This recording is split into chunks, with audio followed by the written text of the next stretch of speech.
जैसे petrol pump ने इस समय अभियान चलाया है, नो हेलमेट नो फ्यूल, यानी अगर आप हेलमेट नहीं पहनेंगे तो आपको हम तेल नहीं देंगे। बहुत सारे लोग विवाद खड़ा करते हैं, उस समय उनको भले ही बुरा लग रहा होगा, लेकिन सच्चाई ये है कि पेट्रोल पंप वाले के हित में नहीं है, ये हित में वो बाइकर्स का हित में है।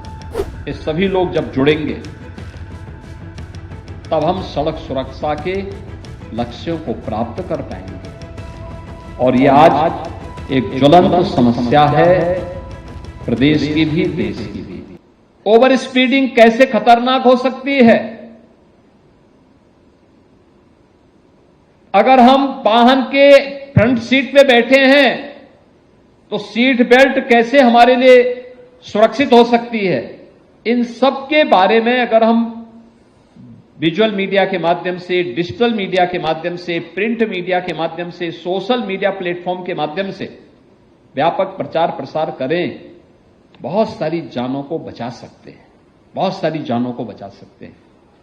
याद रखना, बहुत बार कानून लोगों को बुरा लगता है, लेकिन याद रखना यही कानून अंततः आपकी सुरक्षा और आपके संरक्षण का आधार बनता है। यही कानून बनता है। जब आप इन्फोर्स कर रहे होते हैं, जब आप लोगों को बता रहे होते हैं कि भाई नशे में गाड़ी मत चलाइए, हो सकता है कोई नशे का आदी व्यक्ति उस समय बुरा मानता हो, झगड़ा करता हो। जब आप किसी व्यक्ति को कहें, किसी अपने आप को बड़े दिखाने वाले व्यक्ति को बोलते होंगे कि भाई गाड़ी में आप फ्रंट सीट पे बैठ रहे हैं, सीट बेल्ट बांधिए, हो सकता है उस समय उसको बुरा लगता हो, लेकिन वही सीट बेल्ट उसकी जान को भी बचाएगा। जब आप किसी बाइक सवार को, बाइकर्स को कहते हैं कि भाई हेलमेट पहनिए, अगर आप हेलमेट नहीं पहनेंगे तो, जैसे पेट्रोल पंप ने इस समय अभियान चलाया है, नो हेलमेट नो फ्यूल, यानी अगर आप हेलमेट नहीं पहनेंगे तो आपको हम तेल नहीं देंगे। बहुत सारे लोग विवाद खड़ा करते हैं, उस समय उनको भले ही बुरा लग रहा होगा, लेकिन सच्चाई ये है कि पेट्रोल पंप वाले के हित में नहीं है, ये हित में वो बाइकर्स का हित में है कि वह अगर पहन करके चलाता है, दुर्भाग्य से कोई दुर्घटना होती तो कम से कम जान तो बच जाएगी। हेड इंजरी होने से और जीवन भर बेड पे पड़े रहने से अच्छा है कि वह सुरक्षित जीवन जी सकता है।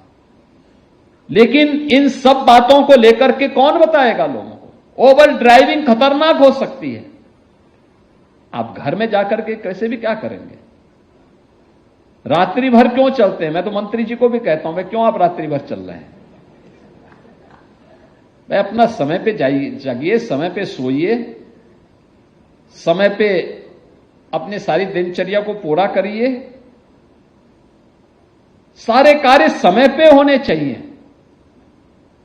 अगर सूर्य भगवान भी यही कहने लग जाएंगे कि चलिए अब मैं भी रात में उगूंगा, तब तो हो गया, फिर होगा ही धरती का कल्याण। प्रकृति के अनुरूप हमें चलना होगा। प्रकृति के अनुरूप चलने के लिए हमें तैयार होना होगा। हर व्यक्ति को इस अभियान का हिस्सा बनाना होगा। क्या गांव, क्या शहर, क्या नौजवान, क्या बुजुर्ग, क्या महिला, क्या पुरुष, ये सभी लोग जब जुड़ेंगे तब हम सड़क सुरक्षा के लक्ष्यों को प्राप्त कर पाएंगे। और ये आज एक ज्वलंत समस्या है, प्रदेश की भी देश की भी। Subscribe to One India and never miss an update. Download the One India app now.